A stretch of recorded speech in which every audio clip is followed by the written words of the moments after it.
to share facility and video. Every year at the medical school where I teach, the graduating class votes on faculty members to give their last lecture of medical school. It's a big honor to be selected, and this year I was one of the faculty that got to do this. And in this video, I'll share with you the remarks that I made to the class of 2023. I've got to share them though with the caveat that really everything that I said was intended for this particular audience and not the audience for this YouTube channel. But I'm going to share it because I think that some of the things that I had to say may resonate with some of you all as well. Here it is. What an honor it is to be selected to give the last lecture for the class of 2023. I really mean that. It's especially flattering because I read your kidney module feedback. I don't know what you guys have against the most beautiful organ in the human body, but I'm glad that you managed to get it out of your system over the past 2 years. Truth be told, this is the fourth one of these last lectures that I've gotten to do consecutively, and each time has been an incredible honor, but it's also a little bit of a burden. The last lecture is the final opportunity for us as faculty members to put ideas in your head. It's a heavy responsibility, and it's one that I take seriously. I really want to try to give you something good, something useful, something I've thought about deeply and I truly believe. Maybe something that I wish that I had known, or something that I honestly feel will help you in your career. So earlier this week, I sat down on my computer and I started brainstorming. And at first, I had a little trouble. Like I said, this is the fourth one of these that I've done in a row. And as I sat there looking at the flashing cursor, it actually occurred to me at one point that I might be dispensing life lessons faster than I'm learning them myself. So I let my mind wander and I thought about advice that I've heard from others. And I recalled how not long ago I heard this little piece of advice from someone that every year you should reread your personal statement from medical school. I wish I could remember where I first heard or saw this because I'd give that person credit. But the general idea is that in the world that you're going to practice in, where you're going to be constantly confronted with death and disease and suffering, when you're going to be battling insurance companies and administrators to do what you think is right for your patients, when your Epic in basket is never empty and your pager won't stop going off, believe it or not, there may be times where you kind of forget why you wanted to do this. And the idea is that by rereading your old personal statement, it'll remind you about your passion and idealism on the days when maybe it would be kind of hard to conjure up those feelings. So that idea, it resonated with me a little bit because when I look around, I do see a problem with medical practice. We live in a world in which many people work long and hard to become physicians, but when they do, some of them don't really enjoy it all that much. There's an epidemic of burnout in this country.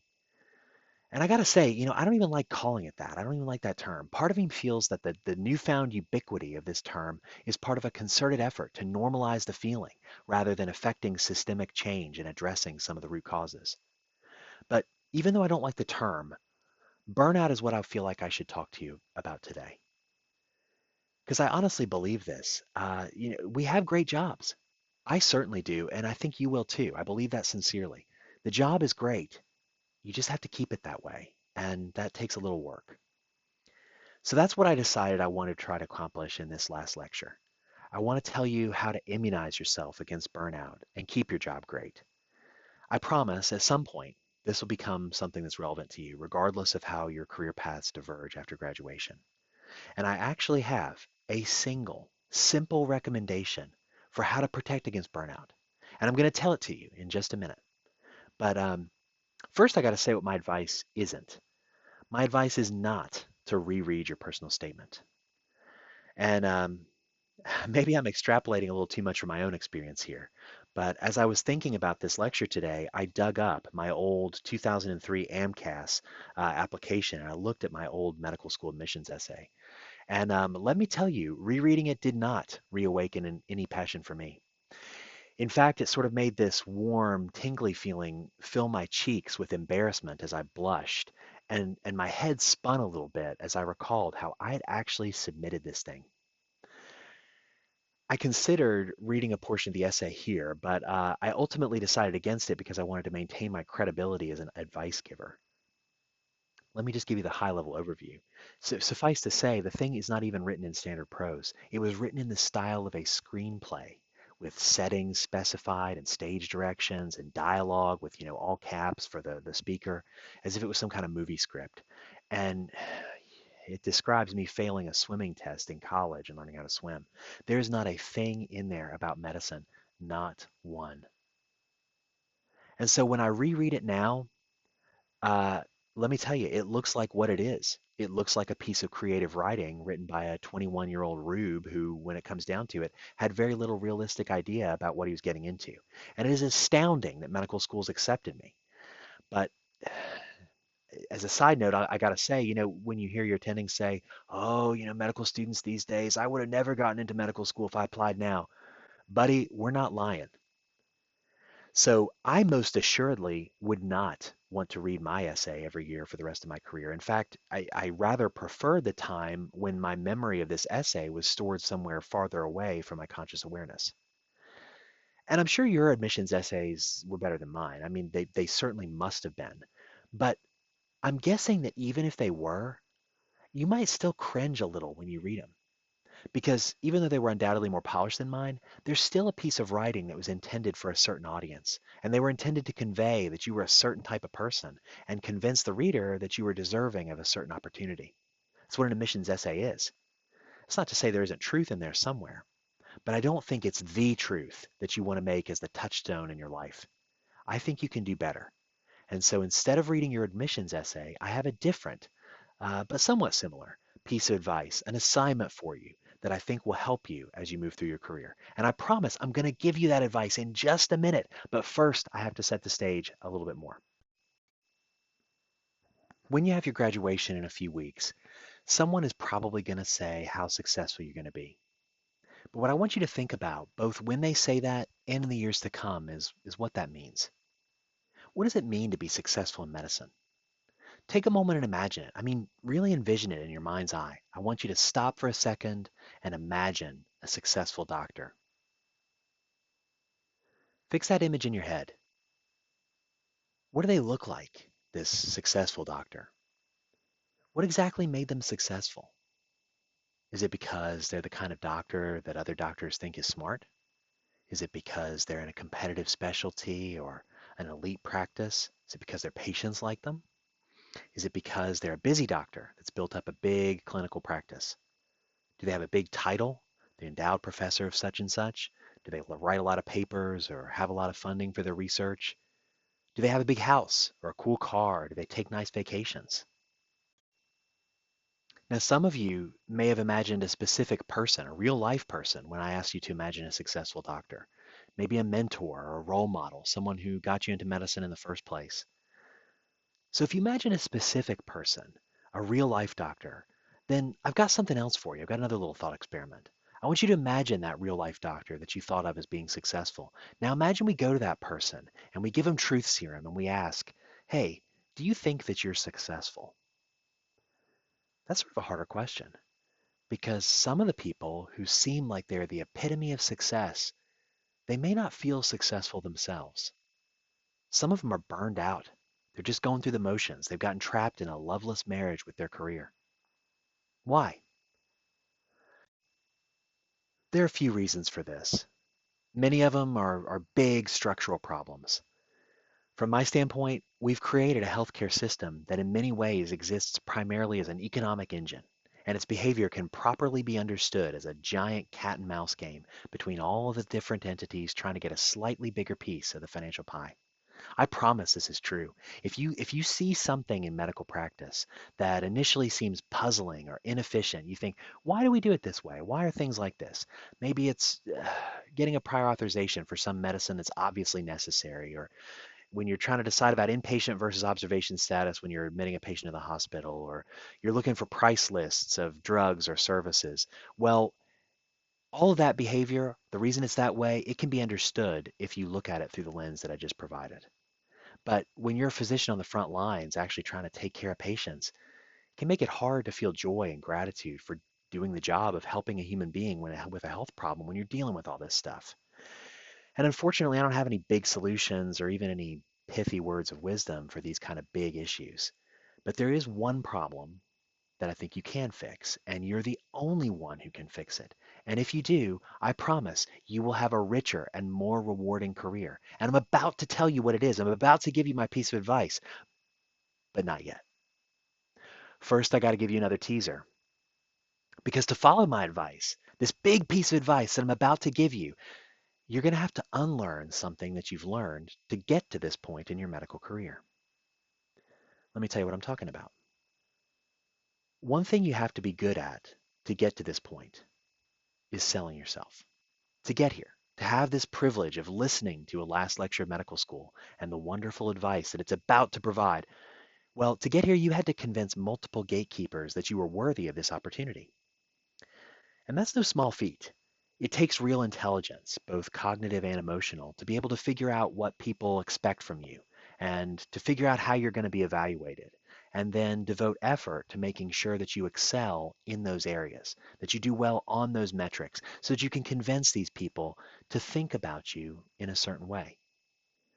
Selling yourself is a real skill, and the fact that you've gotten to this point in your career is proof that you have at least some ability to do it. But selling yourself is a skill that you have to manage carefully because the more you think about it and the more you work on it deliberately, the more that selling yourself becomes the dominant theme in your life to the detriment of learning, service to others, and even self-care. If you're constantly looking at others to decide if you're doing a good job, you will probably constantly feel like you're not. And here's the thing about medicine. In medicine, a lot of your biggest wins will be hidden. You may have gotten used to looking at your peers, your colleagues, to figure out if you're doing a good job, if you're where you need to be. And in the future, you're not always going to be able to look to your colleagues to gauge that. And that's true regardless of the fields that you choose. If you're a primary care physician, nobody's going to see the patient with the MI that you prevented. They're only going to see the person who suffered because you could never quite build that therapeutic relationship with them to help them manage their cholesterol or blood pressure. If you go into the emergency department, buddy, you better believe that no specialist is ever going to thank you for the patient that you correctly diagnosed or the one that you appropriately treated and discharged. If you're a surgeon, no one's going to see the bad outcome that didn't happen because you had the good judgment not to do the case in the first place. But your colleagues in whatever field you're in, they're going to see the misdiagnoses, the unnecessary consult, the dump, the catastrophic bad outcome. So one thing, as a side note is be good to each other. Everyone is someone else's outside hospital. But the other thing is you got to turn loose of that medical student mindset that you have to please everyone, and you need to learn how to judge yourself. This is even more true if you look at metrics in other areas. Um, the good news about being a fourth year medical student is you don't have very many more tests to worry about. A few, but not many. But there's going to be a whole new system of metrics that others will use to evaluate your performance. If you haven't yet learned about CPT codes or RVUs or Press Ganey scores, well, in a few years you probably will, because there's going to be bean counters whose job will be to count your beans and compare them to however many beans other people have. And it can be very, very easy to define your goals in terms of these metrics. But when you start to look at your job as if your purpose when you get up in the morning and arrive at work is just to clear your Epic in basket or to make your clinical productivity dashboard look good, to get your notes and your billing codes in place, well, you're not going to get much joy out of it. Let other people define your success that way if that's what they want to do. And unfortunately, to some extent, you're going to have to participate in some of these little games because your compensation is going to depend on it. That's okay. Give to Caesar what's Caesar's. Just don't delude yourself into thinking that you have to worship these false gods. No one is going to see when you take the extra time to be present with a patient. No one's going to see when you work hard to research or investigate a difficult case. But those are the things that'll actually bring you true joy in your career. If you go into academics, there'll be a whole other currency system that you'll have to learn. There'll be different bean counters, and they'll be counting different kinds of beans. They're going to count your research papers and your grants and your invited lectures. And unfortunately, if you're a smart person who's very in touch with what others expect from them and they seek to please them, then you're going to be exploited. And even if you're not, you're never going to feel successful Because no matter how many papers, grants, titles, honorifics you get, there's always going to be someone with more. And if you're looking at the wrong metrics, you're always going to be left feeling inadequate. When I asked you before about what made a successful doctor, some of you may have defined that doctor's success in financial terms. So I feel like I need to say something about that. I'm going to tell you two absolute truths that I promise will be true about your future as a physician. The first one is no matter how much money you make as a doctor, you're not going to have a hard time finding people who make more. They'll be in your neighborhood. They'll be living in a bigger house, or driving a newer car, or they'll be telling you about their fancier vacation. And many of these people, they're going to do it while they seem to work less than you, or without as much training as you had to endure to get to this point. Some of them might even be other doctors. I promise, regardless of your specialty, regardless of how much you work, regardless of how much you make, this will come to pass. But the second absolute truth is this. No matter how much money you make as a doctor, you will not have a hard time finding people who make less. In fact, you will have to try very hard not to see them. And unfortunately, some physicians do, because almost every person that you meet in the hospital or in your clinic, they're going to be living off of a heck of a lot less money than you are. Again, I promise this will be absolutely true. So what that means is that whether you choose to view yourself as a rich person or a poor person really depends on your perspective. To put that in a slightly different way, you will never have enough money to feel like a success unless you're very careful about how you define that term. It's okay to want more money. Um, it's okay to dream of being rich. But I would put it to you that if you're dreaming of being rich, if that's what fills your mind, it's not really being rich that you're dreaming about. I mean, it's not being rich per se. It's not about the money in your bank account. It's about all the things that are collinear with being rich. It's that ability to be generous to people you love, to provide for others. It's about the availability of leisure time to do passion activities and self-care. It's about having a life that seems like it's got less stress. That's why we want to be rich. And when you realize that, well, then you realize something else. You realize that money is just a tool that can be used to pursue those ends, the things that you really want. And in reality, it's just one tool among many. You can give someone more money and you can see them not acquire any more leisure time or any more stress relief or be any more generous to people in their life that they love. Actually, unfortunately, you can look at some of your colleagues in medicine, you'll see good examples of this. But when you approach your finances not as a scorecard or as an expression of your worth or as retribution for the suffering that you've endured, but as just a tool, one of many tools that you have to get the life that you want, well, it may change the way that you approach certain decisions. You might actually choose to work less, and that's okay if you do. My point is that you get to define your own success. And this is the piece of advice that I want to give you in your last lecture. So before I close, I want to give you that final assignment that I promised earlier. And I honestly do want you to do this before you leave medical school. And the assignment is not to reread your old personal statement. It's actually to write a new one. And this personal statement will be easy to write because you don't have to turn the right phrase that's going to sound good to an admission officer or anybody else. The audience for this is only you. But what I want you to do is I want you to scratch out some goals to identify the ways in which you want to be successful over your career. And when you do it, I hope you'll do it through the lens of what's really going to bring you joy and meaning.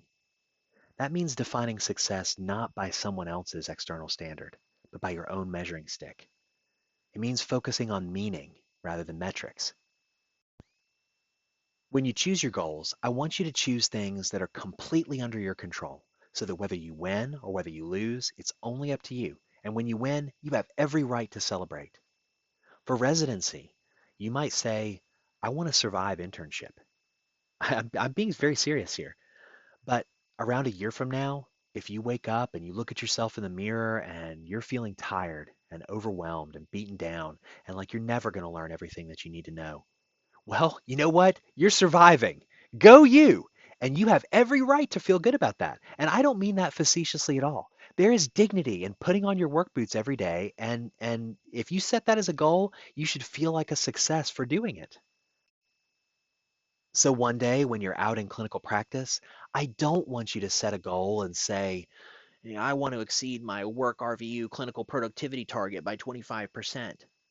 That's not your measuring stick. Say, I want my patients to know that I care about them and that I'll take the time that they need, even if I'm busy. Because then if you get home late and you're feeling down, you can know that you've honored your own values. You've held true to your own brand. You're a success. If we're talking about finances, I don't want you to say, I want to have a half milli in liquid assets by the time I'm however old. I want you to say, I want to be able to show love and support my family. Don't say, I want to be a full professor and have two R01s, because ultimately those are things that are not under your control.